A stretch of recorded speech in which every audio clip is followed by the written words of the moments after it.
নমস্কার। আজকে আমরা বেড়াবো কাঞ্চিপুরম।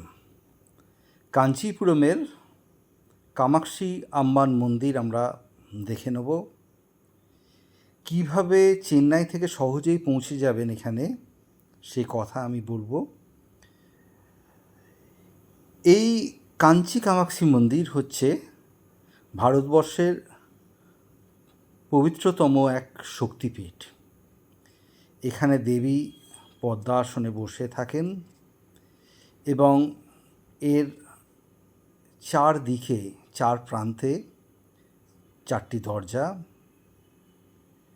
আদি শঙ্করাচার্য তার সঙ্গে এই মন্দিরের নাম ওতপ্রোতভাবে জড়িত, কারণ কথিত আছে আদি শঙ্করাচার্য দেবী কামাক্ষীর ক্রোধ শান্ত করতে গর্ভগৃহে শ্রীচক্র তা স্থাপনা করেন। কাঞ্চিপুরম অ্যাকচুয়ালি হচ্ছে ভারতবর্ষের মন্দির শহর। একে বলা হয় সিটি অফ থাউজেন্ডস টেম্পল। এই যে কী সুন্দর দরজা,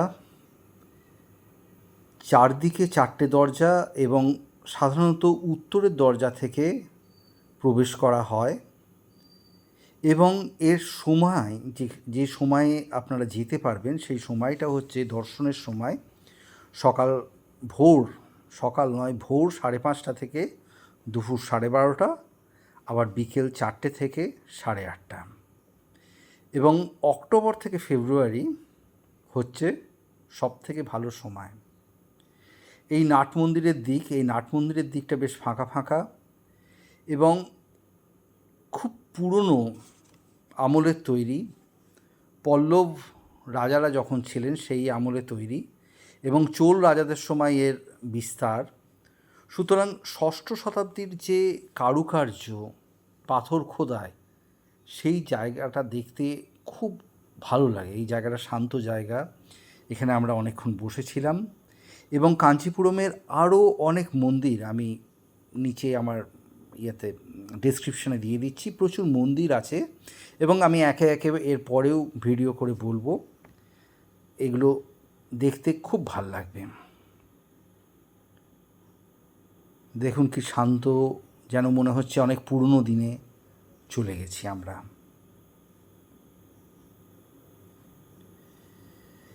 এই কাঞ্চিপুরমে এই মন্দিরে আদি শঙ্করাচার্যর উপাসনা এবং সমাধিস্থলও আছে, কিন্তু সমস্ত জায়গাতে ফটো তুলতে ভিডিও করতে কেন জানি না ভালো লাগলো না, তাই সব জায়গার ভিডিও আমি দিইনি, বিশেষ করে গর্ভগৃহের যে জায়গা।